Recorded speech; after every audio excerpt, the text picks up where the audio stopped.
Hey everybody, thanks for joining me. It is a lovely Wednesday. We're going to be joining me, my friend Colleen McGinn, who is a creative director, and she's going to be joining us on another episode of the Treatment Forum, IG Live. And I think it's going to be very insightful. So let me just send her a quick invite and share with you some of the latest that has been happening. Here we go. All right. I have been on set back-to-back productions, so it has been pretty crazy. Oh my gosh, it works so easily. I always have to just shout it up to the audience while I wait. How are you? Good. How are you doing? I'm so good. Thanks for joining, and it's such late notice. It's really good to see you. Good to see you. And I know you're heading to Mexico, which is very exciting. Very early in the morning, but yeah, always have time for you. Oh, thank you. Thank you so much. Yeah, I mean, I've just been kind of thinking of all of my creative director friends and other director friends with this forum I'm starting, and I thought of you, and I realized we haven't reconnected in a while, and I also wanted to do a proper intro, and then when I was snooping on LinkedIn, I just couldn't believe, oh my God, you're on a different company. I don't even know where you are anymore. Everything's different. Yeah, things have changed. I work at a company called Spiro now. When we worked together, I was at Shandwick. Yes. I left there about a year ago, and I've been at Spiro for 6 months. Wow, awesome. Yeah. Kelly Khan is saying hello. Hello. Kelly used to work with me at another agency. Oh, nice. Yeah, well, I'll just do a quick intro. So everyone that's watching and tuning in, because this will also be posted after the fact, but this is an amazing dear friend from high school, from the same hometown, high school rivals technically, but very talented creative director. And I found that you were in the agency business, I think when you were at JUICE Pharma, and then we started to connect the dots that we go way back to, Livonia, Michigan vibes. And then, a few years later, here we are working on a project with Jason Alexander for Sanofi with Shandwick. And when you were there. And so fast forward now, everybody that's watching, Colleen is now at Spiro. Is that how you say it? Yes, it's Spiro. Yeah, it's they need a Geico Gecko device or something. Spiro. But yeah, it's Spiro, a spirograph. Yeah. Okay. Awesome. Yeah, we have some more people joining. Well, it's just so enlightening to hear from your perspective as a creative director when you're working on campaigns all the time, and you're seeing treatments and you're reaching out to production companies and artists and directors and photographers. And so I'm just trying to shed more light and create more education, because it's a very kind of mysterious process that I think it's so cool to hear more about how it unfolds on your end. Right. You must feel like you're just sending these things into this abyss sometimes, right? And you're just is that not good? Did they not like it? Yeah, totally. It very is, abyss-like. It's what's happening? And then, then you find out, it's happening, you're moving forward, or it gets canceled, or it's there's so many things that happen. But, I think the first to kind of, to begin when, in terms of your scope of the types of projects you're working on, how long does it take from concepting phase to the moment you actually start reaching out to, directors and production companies? Generally, I mean, I do a lot of work in the healthcare space, so timelines are always a little bit more extended. But generally speaking, it's we've come up with some concepts, we've sold it in, now we want to make the thing and look for the directors. So maybe that's a couple months from kickoff, 6 weeks in, maybe something like that. But yeah, it really depends on the project, I guess. Yeah. Yeah, that's pretty, seems faster than I expected. Because I think that Weber was more PR focused, right? Yeah. Weber is a PR agency, so a lot of the work I was doing there was either like documenting a PR activation or creating social content for clients. Like they were trying to eat up some of that type of business also as far as content generation goes. Yeah, yeah. Yeah, because it feels like that just has like a faster timeline in terms of like getting things out Although there. I guess that Sanofi project we worked on, that was, I mean, it was online video and social assets, but Yeah. effectively a commercial. It just didn't air on television. Right. Yeah. Totally. Yeah, Yeah. that was that was such a fun time. So let's say like you've told your producer like this is what we're looking for, you know, Yeah. and then they go hunting and then they come back to you with like here's some people that we think could be right for you. So you're watching all the reels? Like are you going through like a list of suggested people? Usually I'm being given like, a couple people's websites, reels, whatever assets we might have. Sometimes I have someone in mind myself, but like at Weber, usually I would be brought a couple of different director options. Or like in the case of working with you, I was like, I think she would be great for this. I've always wanted to work with her. And then I'm sort of deciding on a handful. Like generally we like to take 3 to the client. It just feels like right for whatever reason. And then pretty much we're trying to, I always go in with a really clear point of view. Like I have a favorite and I'm not shy about it. So I tend to like present all 3, but then give a really strong recommendation. Just, you know, that's what the client's hiring me for. So I don't want to be like, what do you guys want? I'm always trying to give a point of view. Yeah. Oh yeah. I mean, that's like such a good point that, I mean, that's what they're paying you for is like, you know the brand hopefully as equally as much as they do because you've really dissected it and you understand where they're going and you're trying to help them go there and probably pushing them like out of their comfort zone. Right. So and I'd never show them anyone that I didn't think could do a good job, but I also like always have a clear front runner, I guess. Yeah. No, I mean, that makes a lot of sense.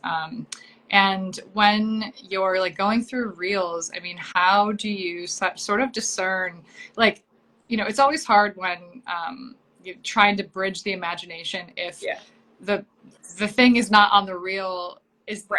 Do you feel like it's really hard for you to pitch? And so then you're like, there's like no way we're going to sell this through, but I think their tone or their humor is great. Like, what do you look for on a reel that you feel like, oh, this is it, and I feel good about this? I think like it's definitely a balance because the clients tend to be really literal, right? So especially in the healthcare world, it's like if they don't have healthcare examples, it's a harder sell, but it's also not impossible. So like I try to look at the reels and the work from just my own point of view and like worry about selling it to the client later. And then if I have a clear favorite, then you know, it's on me to like set them up in a way that's really palatable to the client and make them the obvious answer. And sometimes it is a little bit more work for me where I have to be like, sure, this person doesn't have this exact thing that you guys are picturing in their book, but like, here's 3 examples from their book that check these things that we're looking for. Like they're really good with, I don't know, interviews of people in like dramatic situations, or their set design stuff is amazing. I feel like I can connect those dots regardless of what exactly I've seen. But if I'm really stretched and I have somebody I really like and it's a tough sell, I'll always just reach out and be like, do you have anything in this world of whatever, fill in the blank, like anything closer that maybe didn't make your website? Like, I don't know. I'm always just trying to find the assets I need to sell in the right person for the job, I guess. Yeah, no, I mean, that's so cool that you kind of, when you find the person that you feel like is a really great fit, that if you want to still kind of push even further because, you know, if they don't have any pharma work on their reel and then, you know, maybe it's a big leap. Like if I don't have a car work on my reel and then, you know, like, is there a car in any shot that you've ever done of all time, you know? Is it like the same with pharma? Like if you're in, you're in, but if there is none, then, cause I think actually that was like my second or third, like I've done like some pharma, but like not that frequent, but it was so cool that it was like more edgy, you know? And you know, that one was fun. I mean, their hold up in the healthcare world is always just, it's highly regulated and we need somebody that's going to understand that not every decision can be made on this like, you know, aesthetic decision-making process, or it's not just about their vision. Like we really have to have like legal people weighing in, medical people weighing in. But I always feel like the agency should be able to hold that responsibility. And as long as you have someone on the other end who's like down to learn and can understand that, I don't think it should be a deal breaker, but it definitely is a harder sell. Yeah. But it sounds like you're looking for somebody that's flexible, that like understands like this is not your show. Like exactly. Don't like just like take over. Yeah, I mean there are certain personalities that, you know. It's a huge personality decision ultimately at the end of the day. Like, sure, I'm scanning these reels for my vision, my aesthetic, whatever that might be that's going to fit the client, but ultimately I would say that personality goes such a long way, and someone who is excited and enthusiastic to work on the project, like that hunger a little bit, like if that comes across, like I'll hire that person every time. It doesn't really matter like the experience, because you know some of the work is not that exciting. It might not be this like incredible portfolio piece for the person I'm hiring. So if they're just excited to work on it and that enthusiasm comes through in their treatment or on a phone call, I feel like that really goes a long way. Yeah. I'm just, that is, because to me, it's like a building block, like whether it's like the most groundbreaking campaign that you've ever done in your life, you know, like maybe it's not going to win a Cannes, you know, but it's a stepping stone to like building your relationship with another team and like collaborating and trying to try something out. From the door at an agency or something, or like, like you said, like I'm somewhere else now. You never really know. Like people bounce around so much. Yeah. So when you are, you know, when you like get on the creative call with the kind of chosen like 3 directors or photographers, whatever type of campaign you're working on, how do you have any overall feedback of how that flows, or is it just like, you know, you want them to listen, or do you want to hear lots of feedback immediately, or do you want it to be like kind of like a very easy flowing like creative call? And I always want it to be like very collaborative if possible. Like obviously that first call I'm running through just exactly what it is that we're looking for and some of the like nuts and bolts of that, but I definitely look for I guess both the ability to like sit and listen to me ramble on, but also like chime in and collaborate. Like I hate it if, you know, I wouldn't want anyone to be like silent and then go work in their little hidey hole. Like I'd rather throw some ideas around and either be like yes or no, that's like totally what I'm envisioning, or that's a bridge too far. Like I'd just rather have that conversation start early. I'm just looking for like partnership and collaboration, I would say initially. Because it's like I feel like that creative call is a safe place, like the client isn't on it, so even if like, you know, in real time things are coming up and I suggest something that's like you're like that's cool, like totally off the wall, or like we already went there and then came back or something, you know, but it's, you know, you just want to like feel that energy rather like totally. So no, that's really good to hear. And so I dive into, you know, hopefully a week or something like that where I get to like dive into my treatments. I'm also just wondering like overarching note, I mean, the project that like, for instance, we're working on, or whomever you're working with, I mean, you're doing that times 3 or times like how many like juggling projects is normal for a creative director? It's like, it's so crazy. It really ebbs and flows. Like I would say right before the pandemic, like summer 2019, I had the most simultaneous shoots that I was working on at once, and I was feeling really overwhelmed, and I probably had like 6 shoots that summer. Wow. It was just like nonstop, really crazy. I was feeling like I couldn't keep it all straight. But that's like not happened before or since. I feel like normally I wouldn't have more than like 2 that I'm juggling at a time. Maybe something smaller that's like you know, we're documenting this activation that's happening, but it's not really such a like scripted, curated thing. But usually it's like just a couple at a time, not so crazy, but it's possible. It is possible to be filming a ton of stuff. It's just like becoming, I don't know, less common for me in my role now, but I know. I kind of feel like that too. Like before the pandemic, I was having like, you know, 3 jobs a month, and that was like a good pay, but I'm like 2 is like maximum for me now. I feel like just because the amount of like pre-pro and kind of the depth that we go into, like I don't even feel good about taking any more on than that. I just don't feel like I can be present, and that's like a good cadence, you know. Impossible. So 2 is a good yeah. So let's say like when you're doing the call, do you feel like you have kind of a gut check with like, oh, I really like this person, they're probably going to be my favorite or something? Or do you feel like, have you like decided on the call? And then I'm always intrigued with like, is there a curveball where the treatment changes it, or like how does that? Yeah, totally. I've definitely had treatments like completely change my mind. I would say I always go in with somebody that I think is going to be my favorite, and then often I'm wrong. So the treatment for me, what becomes important is just like, one, showing an amount of effort, I guess. Like I've had people just phone it in and it's so obvious, you know, like they're like, I picked 3 pages from this PDF and 3 from that one and like ran it through my whoever and sent it to you. So like any sense of that, I'm always just going to be like, forget it. And sometimes that happens in my world where, you know, somebody who's like a bigger name or part of a bigger company that doesn't want a small job, like sometimes that's just obvious to me at that point. So I'm always looking for that. That's kind of where that like hunger comes back in too. Like if someone's really excited and put a lot of thought into it, definitely goes a long way. But I also like to look for sort of just like very practical approaches or practical notes on like how they're going to get this thing done. You know, like like you can show me like all the beautiful things you've done before, and like often people have this sort of like poetic write up, right? But I'm just like, how are you attacking this? Like, what are you going to do here? And obviously I go to people for their specific point of view, but I feel like on that project we worked on, for example, like we had this vision for these like monochromatic backgrounds, whatever, that I know that you do often and well. So like I come to you because I think you're going to give me a treatment like that. But then I specifically remember you being like, I don't spray paint flowers. Like we're not spray painting these flowers.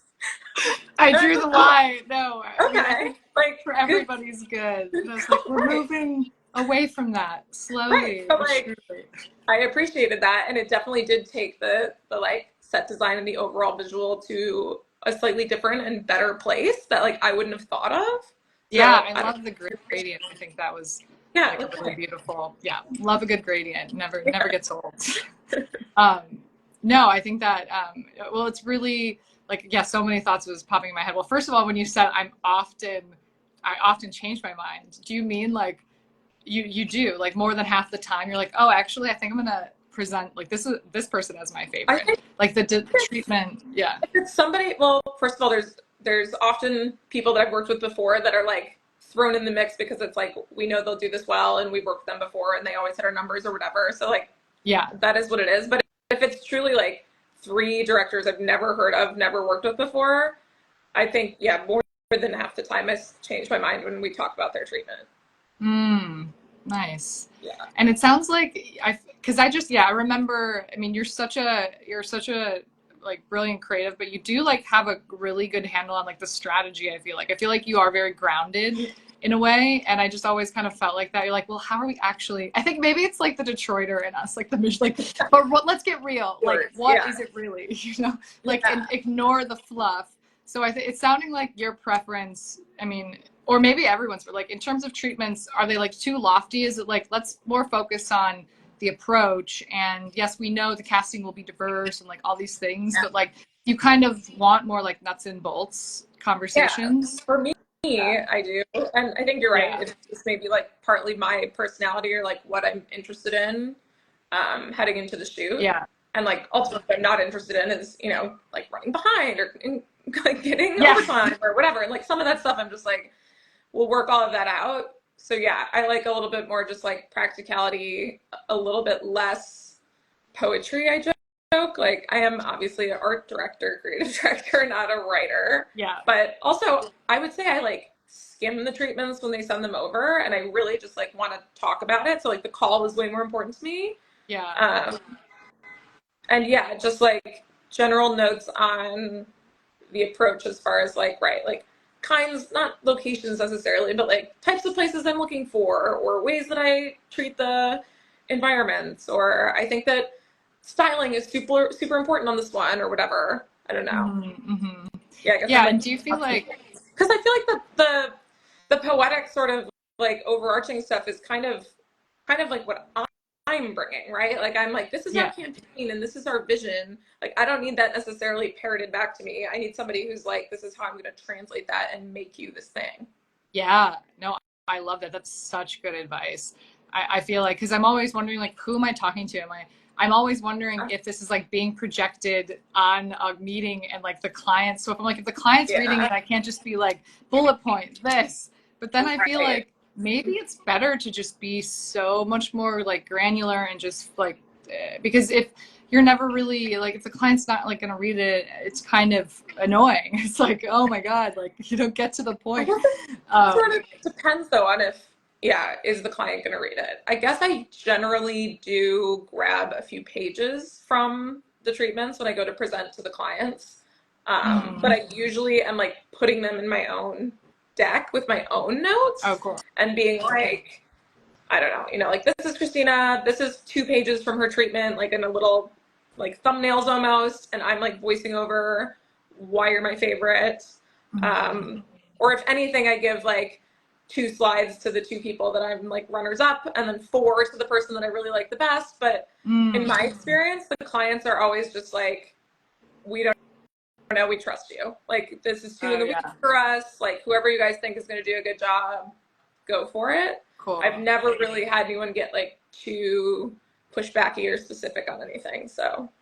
Oh, cool. I mean, yeah, I feel like that's more often the case, but I have had it like sometimes where the, you know, for whatever reason, like the client's like, nope, we want this person. But I guess that's why you present like 3 good options, because who knows, like something could like shift, you know, last minute. That's really interesting. Yeah. So, okay. So you, I love hearing all of that. So you present in a way that's like distilled down in sort of like the high level of like each director. Like this is their point of view. This is how they would approach it, kind of thing. Yeah. Exactly. Yeah. Totally. So what about like, has there been any unexpected things that you've seen in a pitch that were like, whoa, I've never, you know, seen anybody do something like this, or like something that got you really excited, that you can remember? Like, no, I don't know if there's anything like totally mind-blowing. I will say that I appreciate like a little, like a looping GIF kind of situation versus a here, watch my 60-second commercial from Toyota or whatever. Like at some point I'm going to do that, but I just feel like my first pass through treatment is often truly like quick. So if there's just like a little bit of movement, a lot of large visuals, like that's what I'm looking for. And then the phone call is really where it's like, let's dig in and talk about these things. And if you're in my like top 3, probably I'm going to watch your actual entire videos at that point. But it's just like, I don't know, anything to get there quicker, like have no attention span. I know that's like more and more my motivation, because I'm like, I'm writing this thing, I'm like, okay, who's gonna want to read this, you know? And then I'm like, okay, and I think let me somewhere recently I had gotten a couple of treatments. It may have been that project we worked on even, I don't know, but there was just one that had no movement at all, like no click play, no like looping animation, like truly just a static PDF. And it was the first time where it really stood out to me as being like falling flat, I guess. Oh yeah, like it feels like old or something. Like exactly. like it not felt like out of date. Wow, interesting. Yeah, I mean, I definitely feel like it's such a nice balance, you know, don't like overdo it with like every single thing moving, but I do feel like, it brings it to life in a way. And especially for sections like transitions or cinematography where you're talking about a technique and you can't really describe it in any other way. And there's like, this is an example of it. Perfect. Boom. Yeah. You know? Exactly. Yeah. Very cool. How about, when you, because I guess like, are you working with the copywriter to work on the script? Like you kind of both, I feel like, I don't know exactly how that relationship goes, or the copywriter completely has their role and then you have the creative or are you writing the scripts as well? I don't usually write scripts, but generally speaking, I'm involved in like kind of creating the story arc, or at least like brainstorming like the way that we want to tell this thing. Yeah. And then you know, I might like rough out an idea and then leave it to the professionals, let the writers run with it. Right. But yeah, I'm not writing them, but I would say that we usually work together to craft the narrative, and yeah, totally. I can, yeah, I have opinions about the words occasionally, but I try to let those guys handle it. Yeah, I mean, I guess it's, you know, in healthcare, it's much more specific. I mean, there's a lot more legal. Yeah. So, like, because I was going to ask, you know, do you like to hear a version of the script, like different versions from the director or rewrites, or like how much do you want them to push things there? Or would you rather just like, there's no room to play with that, like leave that and just show us your vision? Or does it depend? Yeah. Always some amount of room. Like in the healthcare space, you're probably going to have like this singular pre-approved, really strict version. So I always appreciate somebody who can like respect that. But I always also welcome other ideas and other ways to get there. And depending on the client and, you know, on set on the day, they might have some appetite for that. So I think it's good to always have ideas about it. And the sort of like other side of the work that I do, not the project we worked on, tends to be these like patient interviews, like these documentary style like stories from people. So in that case, we get the questions pre-approved and the anticipated responses pre-approved. But at the end of the day, you're still like editing it down to a new thing that also has to get approved. So in that situation, though, I feel like a strong director will have like better ways to ask the questions than we did usually, right? Like I find that when I ask it this way, I get people to open up more, or I'm always just trying to be like, can we ask them to say it in 3 words or less or whatever? Like I'm trying to like get the little sound bite down. Right. Like less words. Yeah. Actually, we have a question from the audience. Who is MW Towel? I think it's kind of a joke. My old writing partner. One of your writing partner thinks he's an art director. He does. Maybe he is. Yeah, is there a lot of like blurring of the lines occasionally, or territory wars, like boundaries? I think that you know, a good partnership, I think you want there to be, you want to be able to like drop your titles and just work together and brainstorm together and come up with the best solution, you know, whatever that is. The same way that I'm like not trying to write the script. I'm not gonna bite my tongue if I have ideas about what I think they should say. So I don't know. I love collaborating. I actually really miss doing that. I don't have a copy partner in my current job, and it is wild. Weird. Wow. Wild West. Yeah. Too much freedom. You're like, whoa. For sure. Yeah, these were all so many good insights. Okay, I think kind of like wrapping it up, do you have any like big like do's or don'ts, like, and for emerging, you know, directors? Because I think there's a ton of unrepresented like freelance directors and photographers that, you know, have to navigate this space without maybe like the help of a production company or a rep that can kind of like mold things to be easier. And, you know, I was there and I've been there. And so I'm just trying to like help people that are kind of coming up to figure out, you know, this process. But I know I made some big mistakes, or like, you know, the logo was outdated, you know, but it's basically like a line that's different, but I would never know. But, you know, like those are the things that I'm like, oh shit, like this is the stuff I want to know. But yeah, like any big advice or anything for the I don't think I'd ever like ding anyone for that level of, you know, detail personally. No, I don't know. I think just any way that you can present yourself to be like really collaborative and truly a partner is always going to be best for me. Like I value that so much more than the like perfect logo thing, or like trying to appear like so polished. Like I think the hunger and the willingness to collaborate is just going to go really, really far, especially when, you know, budgets are getting smaller and smaller and you're just like trying to find somebody that's going to like get in there with you and get this thing done. I think those are like cannot be overvalued, I guess. Yeah. I did a job at Weber with a girl who was like very fresh, and we were just like, she's gonna deliver on this because she really wants it more than anybody else we interviewed, you know? And she did. She had a great time. Yeah. No, I mean, that's so great to hear. I mean, it's like really about just like being real. Just being like, I'm just helping you like bring the vision to life.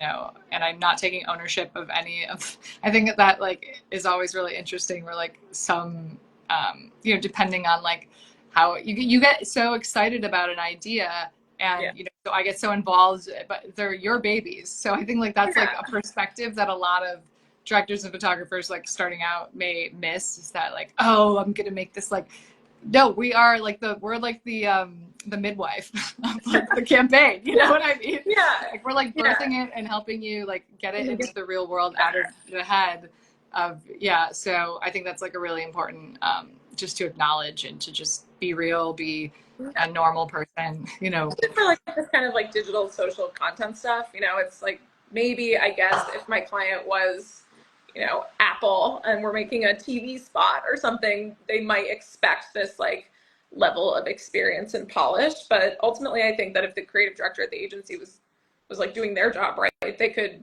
help set you up, anyone up, to like be the right person. Yeah.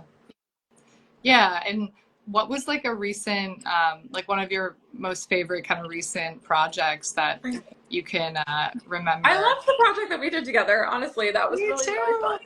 It was so fun. I mean, it was, Flu Shot, Jason Alexander for Flu Shot for Sanofi was like very fun and playful for being a pharma thing. He was so, I mean, besides the pre-pro like moment, that like hopping on the call and asking for like live bee stings, besides some of those asks, like having a car crash, you know, we tried to placate the situation, but he was such an amazing person to work with, and I was very impressed by, so it was all the meeting of the minds. He was bringing ideas to the table and being like, let's add this, I want to do my own stunts. It was like, oh my God, this is... Please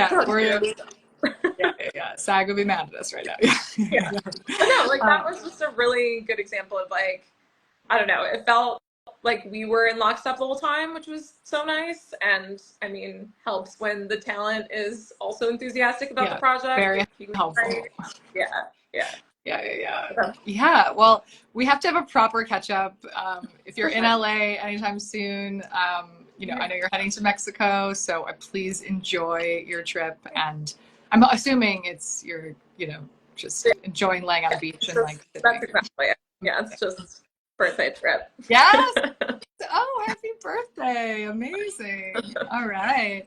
Well, yeah, thanks for hopping on so last minute, and like these insights were invaluable. So we'll definitely we'll catch up soon. All right, sounds good. It's great to see you. Yeah, thanks, Colleen. See ya. Bye.